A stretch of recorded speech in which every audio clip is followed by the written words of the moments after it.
Bismillahirrahmanirrahim. Assalamualaikum warahmatullahi wabarakatuh. Alhamdulillahirabbil alamin, wassalatu wassalamu ala sayyidina Muhammadin wa ala alihi wa sahbihi wa ummatihi ajmain. Hari ini saya kembali membuat sebuah video pendek dengan judul 17 tahapan konstruksi underground gas pipeline. Ada 17 tahapan konstruksi yang sudah saya konsepkan. Yang pertama adalah hauling, kemudian ada syringing, kemudian ada line up, ada fit up, ada welding, ada NDI, ada coating, ada holiday test, ada field test, ada trenching, ada lowering. Kemudian ada backfilling, ada pigging, ada water filling, kemudian ada hydro test, ada watering, ada swabbing, ada N2 parching. Kemudian dari 17 tahapan ini saya membaginya menjadi dua kelompok. Yang pertama adalah keadaan pipa ini tidak bisa lagi divisual. Kemudian pipanya masih bisa divisual. Dari nomor 1 sampai 10 ini pipanya masih bisa divisual. Kemudian tahapan 11 sampai 17 pipanya tidak bisa lagi divisual. Dalam video ini saya hanya membahas tentang hauling saja, sedangkan untuk tahapan setelah hauling ini akan saya bahas dalam video-video berikutnya. Ini adalah istilah yang umum digunakan dalam bahasa pipeline, yaitu ada KP dan stockpile. KP adalah pembagian area yang diistilahkan dengan kilometer point. Kemudian stockpile adalah tempat penimbunan pipa sementara sebelum pipanya dibawa ke area syringing ataupun area pemasangan. Pada tahapan hauling ada istilahnya loading dan unloading material. Nah, dalam hal ini kita perlu memverifikasi beberapa hal. Di antaranya adalah prosedur, kemudian status kelayakan crane, kemudian surat izin operator crane, kemudian kualitas sling untuk mengangkat pipa, kemudian status pengalaman rigger, kemudian kapasitas muatan trailer, kemudian kekuatan ikatan pipa ketika dia sudah di posisi di atas trailer. Ini berhubungan dengan safety ataupun keselamatan. Kemudian berikutnya yaitu mengenai perjalanan. Ini perlu diperhatikan, yaitu status jalan ataupun akses.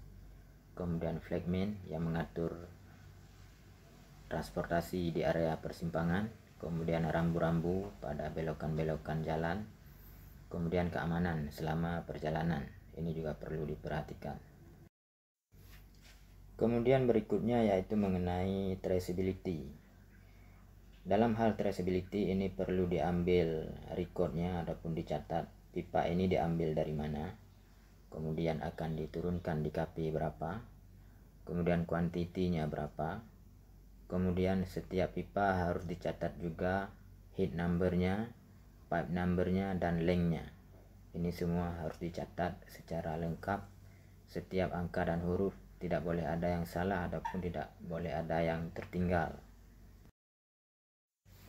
Berikutnya saya tampilkan beberapa foto hauling.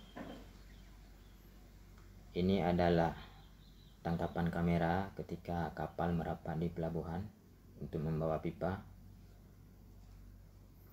Kemudian berikutnya yaitu trailer sedang mengangkut pipa. Kemudian berikutnya kondisi di area stockpile, pipa sedang diturunkan dengan menggunakan crane. Di sini kelihatan ada sandbag ataupun karung-karung putih yang berisi pasir ataupun tanah. Ini sebagai dudukan pipa supaya coatingnya tidak rusak. Karena dari pabriknya itu ada coating, kecuali di ujung untuk area pengelasan itu tanpa coating. Nah, ini di area stockpile. Pipa yang sudah disusun perlu diperhatikan berapa maksimum yang dibolehkan. Susunannya ini sesuai dengan prosedur untuk menjaga diameternya tidak oval. Kemudian ini pengukuran panjang untuk disesuaikan dengan dokumennya. Kemudian berikutnya ada tampilan identifikasi pipa, Ini menjelaskan manufakturnya siapa, kemudian untuk project di mana, ada informasi diameter, ada thickness, ada grid. Kemudian di sini ada juga informasi pipe number, kemudian ada lengthnya berapa, ada 12,07, kemudian ada heat number. Demikian penjelasan saya pada video singkat ini. Jangan lupa subscribe dan share agar mendapat pahala jariah dari Allah Subhanahu wa taala. Saya akhiri wabillahi taufiq wal hidayah. Wassalamualaikum warahmatullahi wabarakatuh.